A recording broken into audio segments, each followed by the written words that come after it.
Twisters was released in theaters over the weekend and I went to go see it. But, quick side, my MacBook wasn't charging, so I had to take it somewhere so that the battery can get replaced.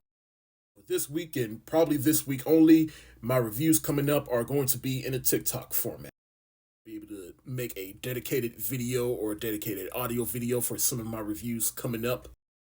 TikTok is the best way I can continue to get these reviews out to you until I get my MacBook back. Therefore, I won't be able to make a dedicated review for some of my reviews, except for one review that is going to be coming up as soon as I get my MacBook back, because I have shot it already and halfway through editing it, and I'm like, I put too much effort into that, so I do want to give you that before the end of the month, and you just have to wait to see in the future what that review is. Like I said, the rest of this week, my reviews are going to be in a TikTok format, and then when I get my MacBook back, I'll be able to go back to making some dedicated reviews for some of my reviews. So, thank you for bearing with me. With that disclaimer out of the way, let's review Twister. So Twisters is a sequel or standalone sequel, anthology, whatever you want to call it. It doesn't really tie into the original movie. But basically, it's almost like the very first movie in which we follow these tornado chasers. One of them, played by Daisy Edgar Jones, she's a tornado chaser. Tragedy happens in her life, and then she goes away for several years, and then she comes back. Her friend Hobby tells her, like, hey, we need your help with this, and so she goes back to her hometown of Oklahoma, and then she comes across Tyler, played by Glenn Powell, who is a tornado wrangler, but he's basically a YouTuber. Basically, the two of them end up chasing tornadoes together, and you can basically see where the movie is going from there. Recently, I rewatched and reviewed the original Twister. Long story short, I thought it was a fun movie, and basically it is a 90s movie, so it is a product of that. But for the 90s, I thought it was a fun little disaster movie. I remember watching it once back in high school, but never really went back to it until last week when I rewatched it. But when I heard that they made a sequel that came out 28 years after the original, I was slightly curious, but at the same time, did I think this movie needed to happen? Do we need it?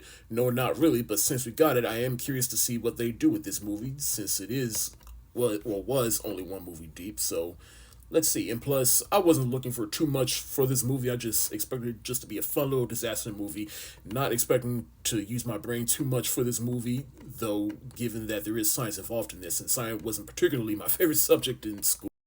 But the point is, it's a sequel to Twister. What more are you really expecting from this movie? And I can say I thoroughly enjoyed this movie. I saw this movie in a packed theater. As I was watching, I was enjoying myself thoroughly. And it does keep in spirit with the original movie. The characters are still likable. Some of the science probably doesn't make sense. I mean, the original movie didn't make sense either, but they continue that here because it knows what everybody's there for. They're there for the tornadoes, they're there for the tornado action, and some likable characters. Just all the ingredients you need for a fun summer blockbuster. Like I said, Daisy Edgar Jones is the heart of this movie. She's the main one. She knows how to sense for a tornado. She knows all the science. She knows how a tornado works, but there was tragedy in her life. And so she's apprehensive about getting back into chasing tornadoes again. Eventually, she comes along, though that is helped through another character in the movie, which I'll talk about in a little. Anthony Ramos is in the movie, and he's basically the friend of Daisy Edgar Jones's character in the movie. He basically starts his own business, and then he gets in the business of tornado chase and asks her character to come on board. For a moment, the movie was looking like it was trying to set up a possible romantic relationship between the two of them, which didn't really come into fruition, which I do admire the movie for doing that, because platonic relationships do exist between a man and a woman, and it was just a relationship between two friends in which the two of them went through something traumatic, and now they're coming back together, but there's still some baggage between the two of them as to who's to blame for what happened. But Anthony Ramos, he is one of those up-and-coming actors that I do have my eyes on, mainly because he is an alumni from the show Hamilton, and I've seen him in other recent things from the past couple of years, and just curious to see where his career trajectory goes. Thought this was a nice little role for him to be in. Of course, the biggest star in this movie, and the biggest star in actual life right now, is Glenn Powell. He's in the movie, and like I said, he's a tornado regular, but really he's a YouTuber. He just goes in chasing tornadoes. He's coming in on some Oklahoma accent shit, talking about, woo! We're gonna chase some tornadoes, come on, let's go, woo! He's a bit annoying at first, but then as the movie goes on, you begin to like his character a little bit and knows that that his character does have some pure intentions. You also begin to see the relationship between these two blossom a little bit because she's, like I said, she's the more apprehensive one, but then she comes around to him a little bit, and then the two of them, they essentially both are tornado chasers, and the passion that they have for tornadoes eventually just brings them both together. And I thought these two worked well with each other. And Glenn Powell, which is one of those actors that I don't hate, but kind of, I don't know how to describe it. Just he just looks like one of those generic, handsome white actors with a chiseled face that I kind of scuff at a little bit. But he is a likable person and a likable actor, and anytime I see him in anything, he's like, okay, you was cool, and he was definitely cool here. And by the end of the movie, like I was on his side. I do like the aspect of his character being a YouTuber. That's basically all this movie is Twister being bought into 2024. And if there are tornado chasers in 2024, this is exactly what some of them will probably be doing. Just grabbing a camera, putting it on YouTube of them dealing with tornadoes. But of course, one thing I was definitely looking forward to seeing on the big screen was the tornado action, because I never saw the original Twister in the theater, and so I wanted to see what the tornado action would look like on the big screen. And though I didn't see it in IMAX or any other enhanced theater experience, I did enjoy watching the tornado action on the big screen, and I had to make sure I get me a close enough scene so that the scope of the tornadoes and all the mayhem that's going on would just look like, oh wow.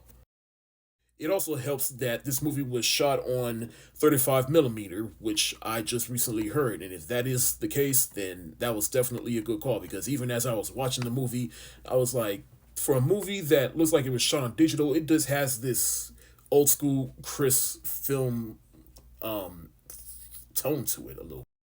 Now, like I said, there's really no need for you to watch the original movie, but if you do really want to watch it, go ahead, because it will give you some context to the movie, because they do make references as far as technology that was in the original film. And there's nobody from the original movie in this movie, because, well, mainly because Bill Paxton, he didn't passed on, Philip Seymour Hoffman passed on, and Helen Hunt, who is still around, I couldn't help but make a feeling, because let's just say her Daisy Edgar Jones's character, they talk about her mom in the movie, and it seemed like they were setting up for Helen Hunt's character from the original movie to be her mom, but it turns out it wasn't. Now, I'm not going to spoil who plays her mother in this movie, but I just can't help but think that the writers were hoping to get Helen Hunt to be in this movie, and they couldn't get her, so they had to write someone else in the movie. Is this movie perfect? No, but is it a fun summer blockbuster? You betcha. And definitely worth seeing in the movie theater, particularly on the biggest screen possible, like IMAX, 4XD, D-Box, whatever you got access to. And I'll say it's definitely a worthy sequel that you don't need to watch the original for. It manages to stand on its own, and that's why I'm going to give Twisters the thumbs up emoji.